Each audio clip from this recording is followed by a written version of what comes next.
presentation of Hometown Double Play on WPSU is made possible in part by a grant from theprinters.com, a collection of graphics, design, printing, mailing, and fulfillment companies with headquarters in State College and manufacturing facilities throughout Pennsylvania.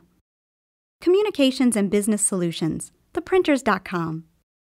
T&B Medical State College, offering endless possibilities when it comes to medical supplies. 888-950-0900. Additional support comes from the members of WPSU.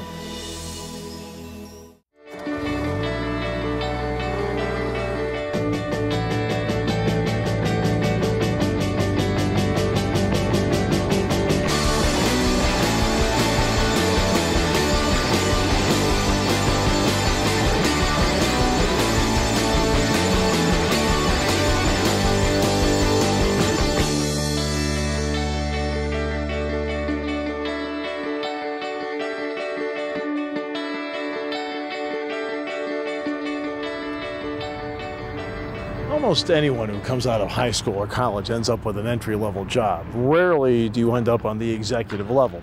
There's an excitement when you get that first job because now you're actually working at your craft. But you also find out right away that you have a long way to go. And really you're starting all over again because practical experience is now taking over for your education.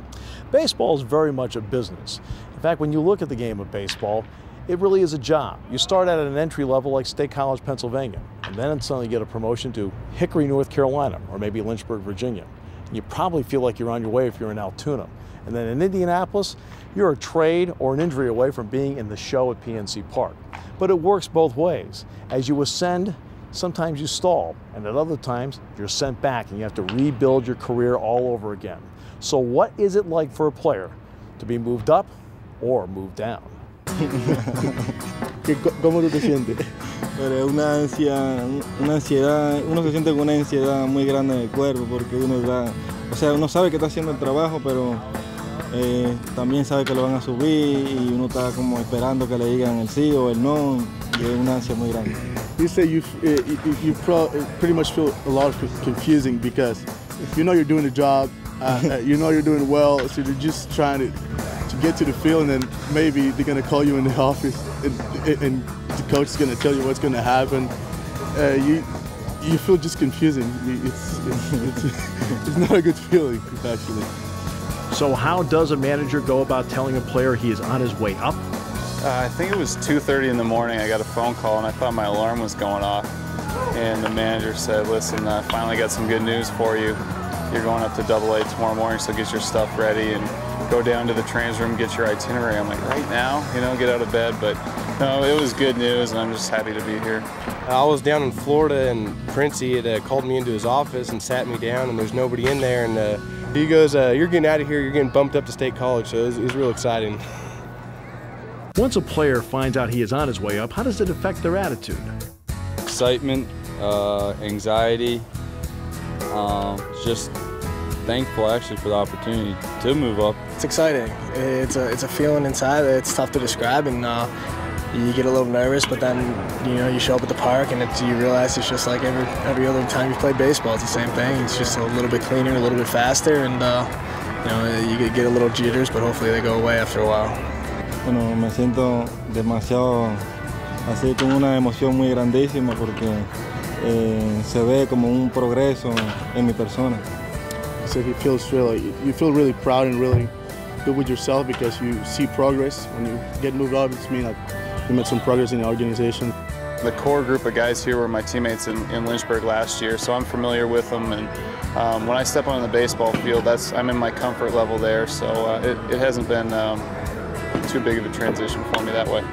There is a domino effect on player movement throughout the entire organization. Usually when a move takes place, it's not a big surprise. Usually the goal of me and our staff here in Altoona is to keep an eye on Lynchburg, keep an eye on Hickory, to make sure that we know who's performing well. And so when Jim Negrich and Jamie Romack get called up like they were recently, it's not a big surprise. Now on the off chance you get a guy that's maybe acquired in a trade or somebody that's signed as a minor league free agent, you just kind of have to go in scramble mode, call their last team, do as much research as you can as quickly as possible. When they move either way, it's kind of my job to get make sure everybody knows. Make sure minor league baseball knows, make sure everybody knows who is actually on our roster. So it's always, I guess, a happier thing when we have guys advancing rather than going the other way. Cole White and Chris Simmons were called to a different life, defending their own country. Mike Williams talked about the send-off in the clubhouse. Cole and Chris were the first two people I got to meet and got to know here. I became real close with them, and I got a little choked up when I found out Chris had to leave the next day and then Cole the following day. A lot of the guys probably wanted to cry, but you know, trying to be all masculine, didn't really want to show any emotion. But, I got really choked up, especially when they thanked all of us for all we've done.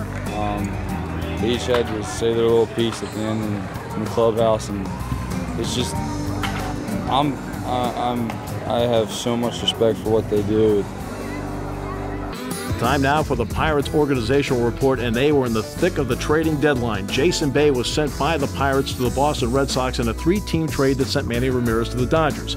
In return, Andy LaRoche, a third baseman, went to the Pirates as Adam's younger brother, along with outfielder Brandon Moss from the Red Sox, reliever Craig Hansen from the Red Sox, and also Brian Morris, the 21-year-old pitcher who was assigned to Hickory. Well, what's the best job in the ballpark? Well, to be honest with you, it's mine. I get to be the play-by-play announcer. I get to be the guy that paints the pictures every night for the State College Spikes, along with Joe Happy-Go-Lucky Putnam. Look at him. He handles the middle 3 innings, and yes, women love him. Now, you're probably sitting back and saying, well, broadcasting a game must be easy. You sit down and you talk. It takes a little bit more than that. So let's find out what it takes to prepare for a ball game. Well, preparation for me is involving putting together my scorebook before the game, the batting order, and the position they're playing in the field, as opposed to the State College defense and where they're playing in the field. So if it's hit to Rice at second base, I can look down right away and see that's Rice's name. I'll do the same thing as I'll put the order in for the Spikes and also put Mahoning Valley's defensive team together. But I also put in the bullpen.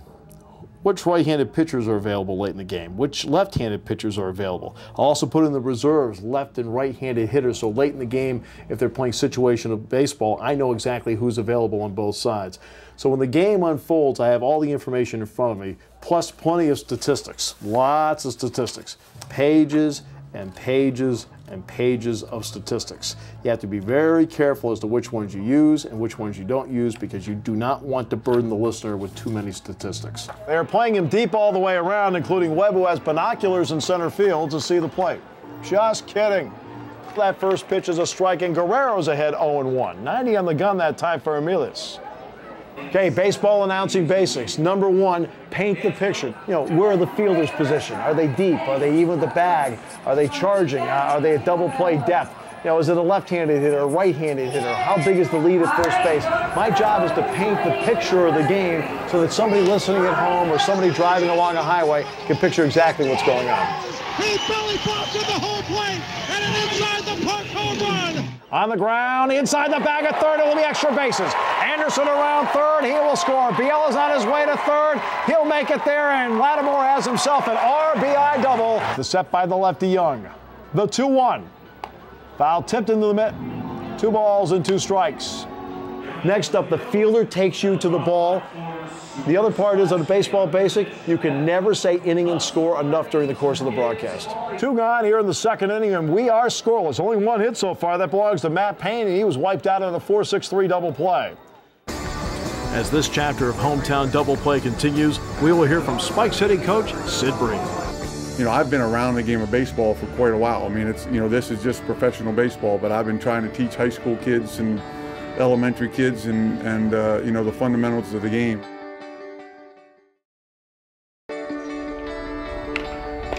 Sid Breen, he's not going to Cooperstown, but you know, there's something to be said about a guy that played in 1,088 Major League games with the Dodgers, the Pirates, the Braves, and the Astros, and had a .264 career batting average. And yes, he broke the heart of every Pirates fan when, on pure hustle, he scored from second base to send the Braves to the World Series by winning the 7th game of the National League Championship Series. It's that hustle and that attitude that he now brings to the game today as the hitting coach of the State College Spikes. Being in a ballpark like this, I mean, in Summer A baseball, Summer League baseball, you know, you can't ask for anything better than this. I mean, this is a Major League quality field, I mean, surrounded by fans at 4,000, 5,000 fans, you know, every night. I mean, you just don't get that too often. Sid Bream has officially been out of the game since 1994, but he has always been a teacher. You know, I've been around the game of baseball for quite a while. I mean, it's, you know, this is just professional baseball, but I've been trying to teach high school kids and elementary kids and you know, the fundamentals of the game. I mean, of catching and throwing and hitting, and so those basics don't change a whole lot, other than maybe, you know, some positioning. But there has been some things, Bannister being here, Buckley, you know, those guys. I mean, there's been some things that I've certainly picked up on and learned a little bit. He also has had his own learning curve as a coach. The thing I've gained is just the whole patience aspect, and it's made me reflect on my minor league days, and you know, so easy we forget how many boo-boos we've had. I mean, I get to the point of thinking, what in the world are you doing out there? But I have to go back to when I was there and how many boo-boos I made, and thinking they're just learning. They're growing and they're learning, and they're getting better. Sid is getting a lot of satisfaction out of his current job. I enjoy working with a bunch of quality kids, and that's, you know, we haven't had the great success, but I've seen this. I'm starting to see this team starting to come together. I mean, it's like an elementary school when you come together at 7th and 8th grade, and there's always a lot of, you know, apprehension, people laying back, being quiet. That's the way it was initially, and now everybody's starting to know each other. Sid Bream played 1,088 Major League games and played on baseball's biggest stage. Let's pick up a couple of pointers on hitting. Hi, I'm Sid Bream with the State College Spikes hitting coach, and I'm here today just to talk to you just real briefly about some of the proper techniques of hitting. A lot of guys, I mean, I'm not real concerned about how you stand up at the plate, but when the ball's coming across the zone, there's some certain things that I'd like you to do, but there's 3 basic things to be able to hit. Number 1, there's your load. I mean, what I'm talking about with the load is if I just stand up at the plate and swing the bat, I have absolutely no power in order to hit anything into the ball, get anything into the ball. But if I stand up at the plate, I get a load so that I have some kind of push in order to, you know, get my hands moving through the zone, I can create some power. Okay, second thing is my stride. My stride is going to allow me to take my weight from my backside through my front side, so that I'm transferring that power into the baseball. And then the last thing that we're looking for is a good hand drive down to the baseball. A lot of guys, I mean, when I see them swing, they get their good load, but as they start to swing, their hands drop down into their hip area in order to swing. We're looking for the hands going basically on this angle of your forearm. If your hands are in a proper position, that angle of your forearm, those hands start to drive in that same proper mechanics to drive out in front of the plate, flattening the bat through the zone.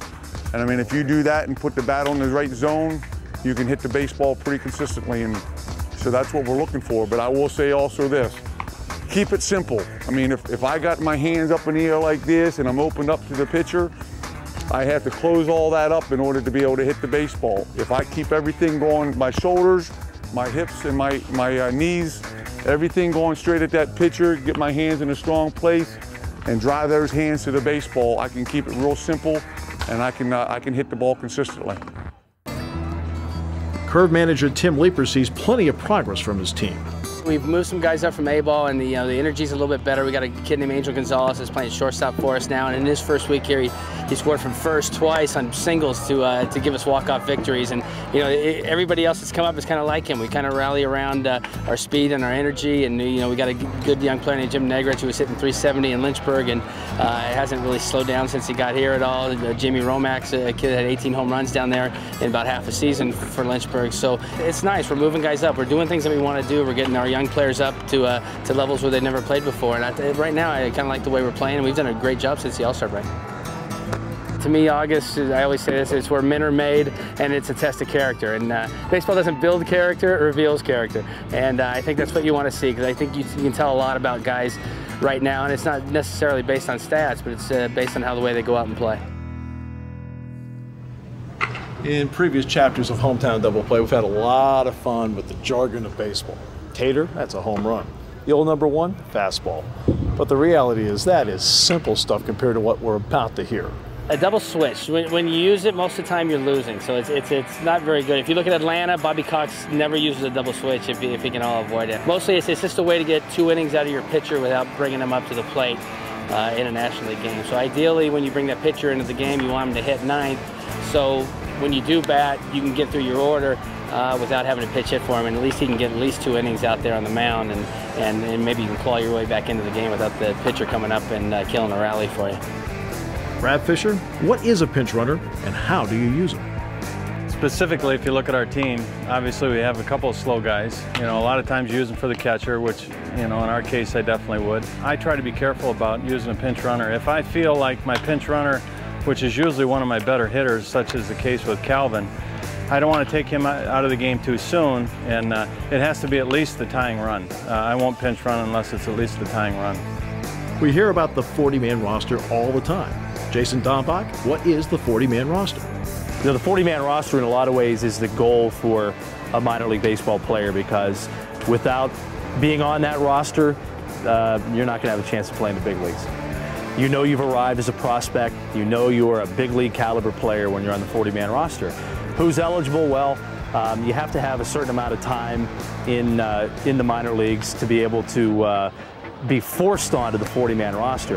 If you're a good player and you're not put on your club's 40-man roster within 4 or 5 years, you have a very good possibility that you'll be lost to another organization.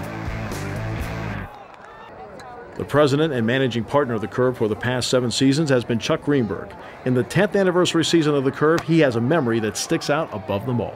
I'd say my favorite would be games 2 and 3 of the 2003 playoffs. It was the first time the Curve had ever been in the playoffs, and it was 2 special nights. The first night was actually in Akron. There were probably about 700 people in the ballpark there, and I think 350 of them came from Altoona, and it was a fantastic game. Kevin Nicholson, his solo homers in the first inning and the 9th inning.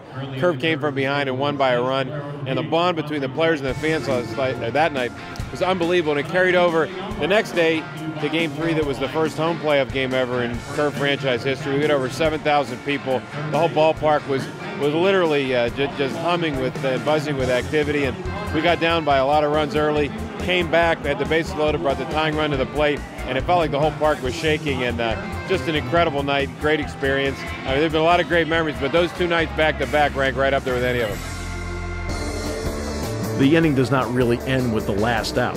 As hometown double play continues, we will show you what goes into the entertainment between innings.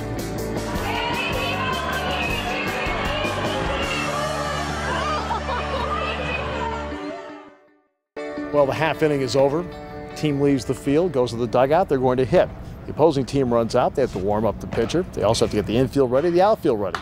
That's when the on-the-field entertainment takes over. That's where the fans come into play, and a lot goes into it. The biggest thing is we have about 90 seconds between each half inning to get everything in. So the biggest thing for me is actually getting into it as quickly as we possibly can.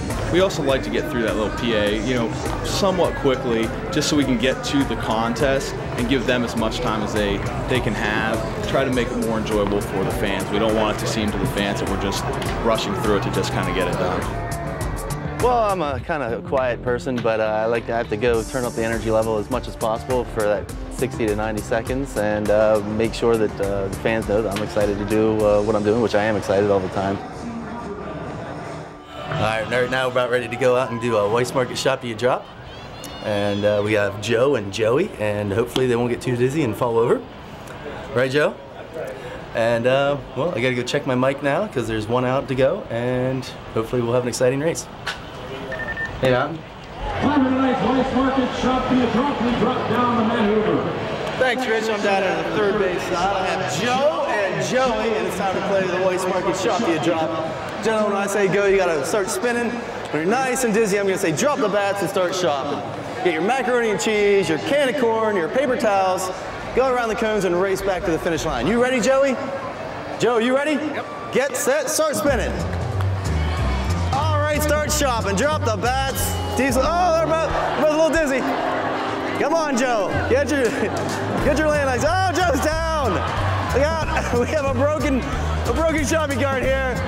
Just race with it, Joe. And Joey in a landslide coming to the finish line is tonight's winner of the Weiss Market Shop You Drop. Nice job, Joe. Way to go, Joey. Give it up, Curve fans. Back up to you, Rich. You doing all right? Yeah. Nice job, Joey. I got that for you. Well, that's what we do every night. Some of it's more interesting than others, and tonight was pretty interesting. So, hope Joe's okay, and Joey gets to enjoy his prize courtesy of Waste Markets.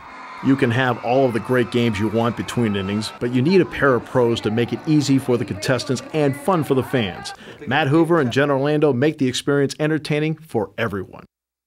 We're about to do McDonald's Build-A-Burger. These are our 4 buns right here. They look pretty tasty right now, but when they're on the field, things can get dirty.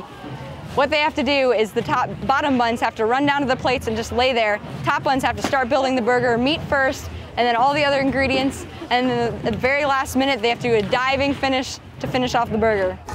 Dean, we've got 4 crazy buns down here. We have Katie and Andy in the white helmets, and Annie and Chris in the black helmets. We have Belmont versus Bollesburg. You thought the Starbucks series was good. Wait till you see this, folks. Here they come, bringing home the bacon on the black team. Can they keep it up? Let me hear you cheer for your teams. This is going to be a close one, but it looks like the white team pulled it off just by a little bit. Katie and Andy, congratulations. You are tonight's winners, courtesy of McDonald's. Back up to you, Dean. Furry creatures roam the ballpark all the time. Of course, in Altoona, that would mean Steamer and Diesel Dog. In State College, it's Ike and the Nookie Monster. But every once in a while, they're joined by other furry friends. Penn State Public Broadcasting's and WPSU-TV's Clifford was at Blair County Ballpark on July 24th. And here at Medler Field, Legrano Park on July 30th, they were joined by Curious George.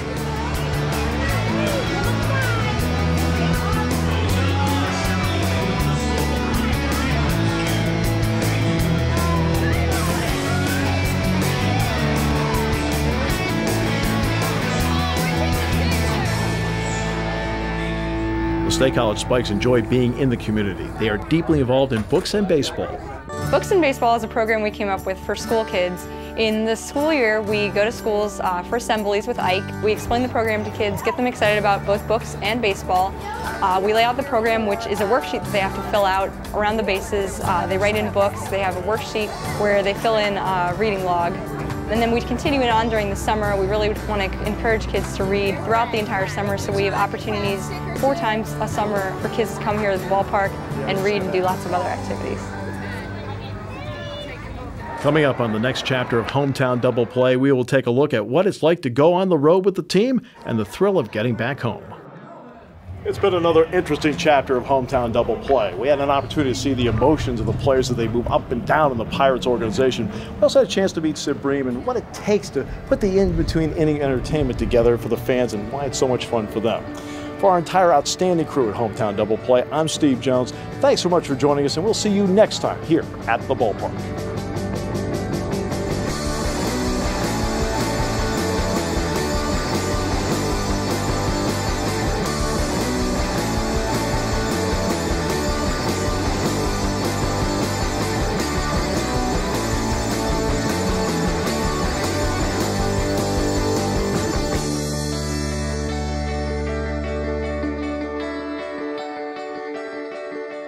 Presentation of Hometown Double Play on WPSU is made possible in part by a grant from theprinters.com, a collection of graphics, design, printing, mailing, and fulfillment companies with headquarters in State College and manufacturing facilities throughout Pennsylvania. Communications and Business Solutions, theprinters.com. T&B Medical State College, offering endless possibilities when it comes to medical supplies. 888-950-0900. Additional support comes from the members of WPSU.